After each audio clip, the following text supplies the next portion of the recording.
തൃശൂർ ജില്ലയിലെ വിവിധ പഞ്ചായത്തുകളിൽ നടന്ന പ്രസിഡന്റ് തിരഞ്ഞെടുപ്പുകളുമായി ബന്ധപ്പെട്ട കോൺഗ്രസിനും പ്രതിപക്ഷ നേതാവ് വി.ഡി. സതീശനുമെതിരെ രൂക്ഷമായ കടന്നാക്രമണവുമായി സിപിഐഎം തൃശൂർ ജില്ലാ സെക്രട്ടറി കെ.വി. അബ്ദുൽ ഖാദർ രംഗത്തെത്തി.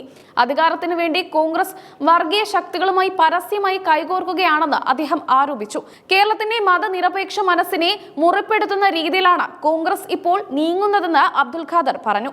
ബി.ജെ.പിയും എസ്.ഡി.പിയും ഒരേ സമയം കോൺഗ്രസിന്റെ സഖ്യകക്ഷികളായി മാറുന്നതിൽ വി.ഡി. സതീശന് യാതൊരു ചാഞ്ചല്യവും ഇല്ലെന്നും അദ്ദേഹം പരിഹസിച്ചു. അധികാരക്കൊതി മൂത്ത കോൺഗ്രസിന് നിലപാടുകളില്ലാതായിരിക്കുന്നു. ബി.ജെ.പി ഉയർത്തുന്ന ഭൂരിപക്ഷ വർഗീയ ഭീഷണിയോ എസ്.ഡി.പി മുന്നോട്ട് വെക്കുന്ന മുസ്ലിം തീവ്രവാദ രാഷ്ട്രീയമോ കോൺഗ്രസിന് ഇപ്പോൾ ഒരു പ്രശ്നമേ അല്ലെന്ന് അദ്ദേഹം കുറ്റപ്പെടുത്തി. തൃശൂർ ജില്ലയിലെ മറ്റത്തൂർ, പാറളം, ചൊവ്വന്നൂർ പഞ്ചായത്തുകളിൽ നടന്ന സംഭവങ്ങൾ കോൺഗ്രസിന്റെ ഈ ഇരട്ടത്താപ്പിന് അടിവരയിടുന്നതാണെന്ന് അബ്ദുൽ ഖാദർ ചൂണ്ടിക്കാട്ടി. ഈ മൂന്നിടങ്ങളിലും ബി.ജെ.പിയുടെയും എസ്.ഡി.പി.യുടെയും സഹായത്തോടെയാണ് കോൺഗ്രസ് കരുനീക്കങ്ങൾ നടത്തിയത്.